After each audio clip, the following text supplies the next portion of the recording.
अगस्त से पहले भी मिले थे। सुने, अगर महबूबा जी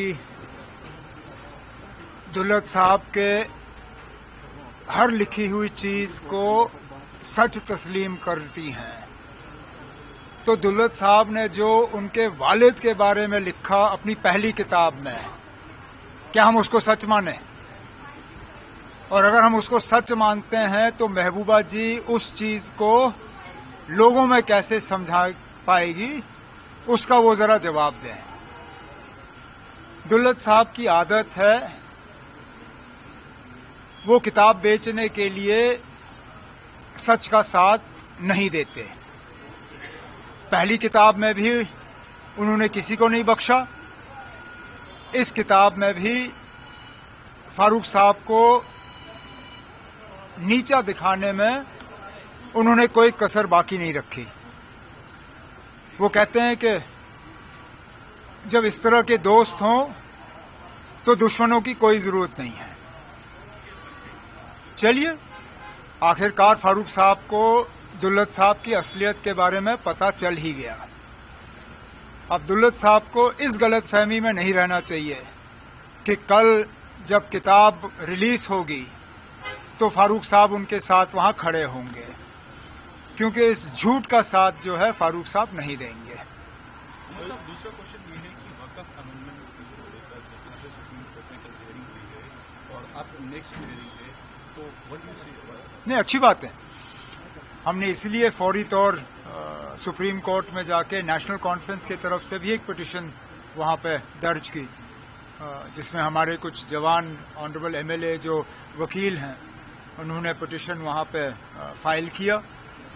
सुप्रीम कोर्ट ने कुछ सख्त सवाल पूछे और मैं अपनी जगह मानता हूं कि सबसे अहम सवाल उनका ये था कि अगर वक्फ के मामलों में आप गैर मुसलमानों को शामिल कर रहे हो तो क्या हिंदुओं के मामलों में आप मुसलमानों को शामिल करोगे?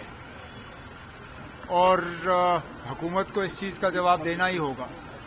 अब फिलहाल तो सवाल जवाब का सिलसिला चल रहा है, लेकिन हम उम्मीद करेंगे कि जब सुप्रीम कोर्ट का फैसला आएगा तो जिन चीज़ों को लेके मुस्लिम समाज में वक्फ बिल को लेके कुछ परेशानियां हैं, उन परेशानियों का हल होगा। सरकार में हिंसा चल रही है, नहीं चलनी चाहिए, हमें सब्र से काम लेना चाहिए।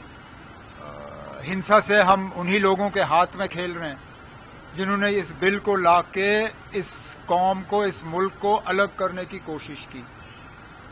हमें इसका मुकाबला सड़कों पे नहीं, बल्कि जो रास्ता इख्तियार किया गया है अदालत का, हमें फिलहाल अदालत पे भरोसा करना चाहिए।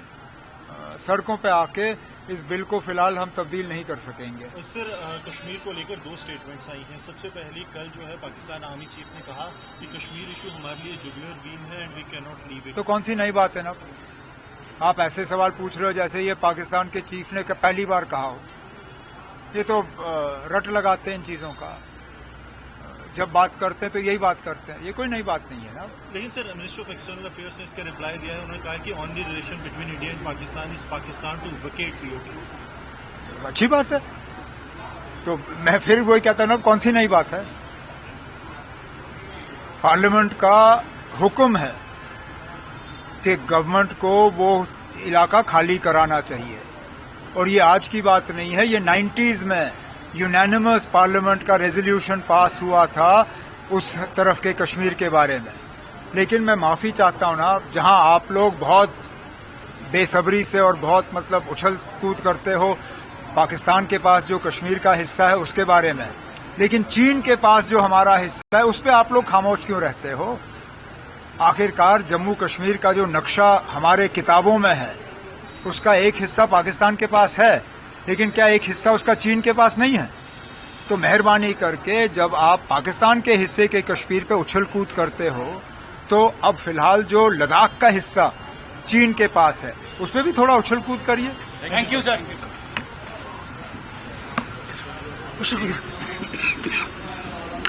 चलो